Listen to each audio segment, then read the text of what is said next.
বন্ধুরা, তোমরা সবাই কেমন আছো? আশা করি ভালোই আছো। আমিও ভালো আছি।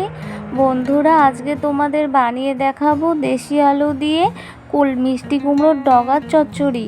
তোমরা সবাই একটি লাইক ও একটি সুন্দর কমেন্ট করে পুরো রেসিপিটি একদম স্কিপ না করে দেখতে থাকো। আশা করি তোমাদের খুবই ভালো লাগবে। এখানে মিষ্টি কুমড়োর ডগা নিয়েছি।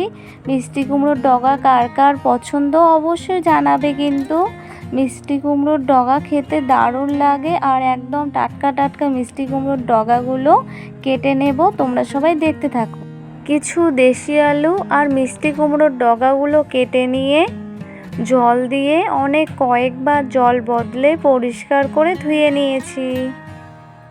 এখানে 1.5 চা চামচ সাদা সর্ষে নিয়েছি, তোমরা কালো সর্ষেও নিতে পারো। আর নিয়েছি একটুখানি আদা কুচি, একটুখানি পেঁয়াজ কুচি আর 4টে পাকা লঙ্কা। সব কিছু ব্লেন্ডারে পেস্ট করে নেব। কড়াই গরম হয়ে গেছে, কড়াইতে দিয়ে দিলাম সর্ষের তেল। নেড়ে নিয়ে তেল হালকা গরম করে নেব। এবার তেলের মধ্যে একটুখানি পেঁয়াজ কুচি আর কয়েকটি রসুনের কোয়া থেতো করে নিয়েছি দিয়ে দিলাম। এবার সব কিছু খুব ভালো করে নেড়ে নিচ্ছি। এরপর এখানে একটুখানি দিয়ে দেব কালো জিরে, তোমরা এখানে 5 ফোড়ন দিতে পারো। এরপর নেড়ে নিয়ে পেঁয়াজ রসুন লালচে করে ভেজে নেব। পেঁয়াজ রসুন লালচে করে ভেজে নেওয়া হয়ে গেছে। এবার এখানে পরিষ্কার করে ধুয়ে রাখা দেশি আলু আর মিষ্টি কুমড়োর ডগা দিয়ে দিলাম। এবার সব কিছু খুব ভালো করে নেড়ে নিচ্ছি। প্লিজ বন্ধুরা, একদম স্কিপ না করে দেখতে থাকো। আশা করি তোমাদের ভালো লাগবে। এবার এখানে দিয়ে দেব পরিমাণ মতো লবণ আর দিয়ে দেব পরিমাণ মতো হলুদ গুঁড়ো। এবার সমস্ত কিছু খুব ভালো করে নেড়ে নিয়ে 2 মিনিট মতো জাল করে নেব। তোমরা যারা এখনো পর্যন্ত চ্যানেলটিকে সাবস্ক্রাইব করোনি, চ্যানেলটিকে সাবস্ক্রাইব করে বেল আইকনটি ক্লিক করে পাশে থেকো। 2 মিনিট জাল করে ফিরে আসলাম। এবার এখানে সর্ষে আদা লঙ্কা যে পেস্ট করে রেখেছিলাম তার সাথে একটি টমেটো পেস্ট করেছি দিয়ে দিলাম।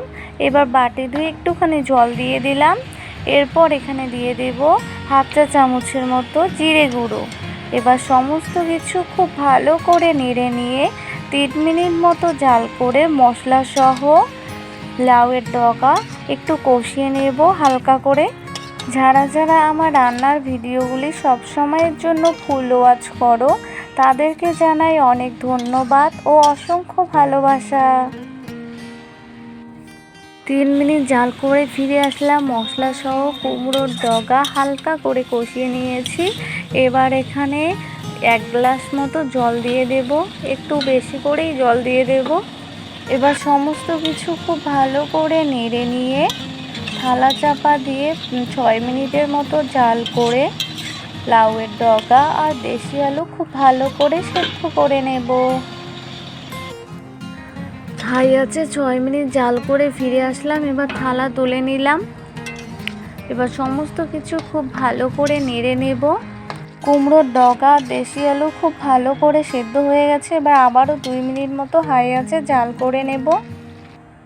2 মিনিট জাল করে ফিরে আসলাম। জাল অফ করে দিয়েছি। দেশি আলু দিয়ে কুমড়োর ডগার চচ্চড়ি রান্না একদম কমপ্লিট। এবার নামিয়ে নেব। বন্ধুরা, তোমাদের কুমড়োর ডগা রেসিপিটি কেমন লাগলো অবশ্যই জানাবে। আর তোমরা অবশ্যই বাড়িতে একবার এইভাবে ট্রাই করো, খেতে কিন্তু দারুণ লাগে। কুমড়োর ডগার চচ্চড়ি বা কুমড়োর ডগা রেসিপিটি দেখে যদি তোমাদের ভালো লেগে থাকে তাহলে অবশ্যই ভিডিওটিতে লাইক কমেন্ট এবং শেয়ার করবে। এবং অবশ্যই চ্যানেলটিকে সাবস্ক্রাইব করে বেল আইকনটি ক্লিক করতে ভুলবে না।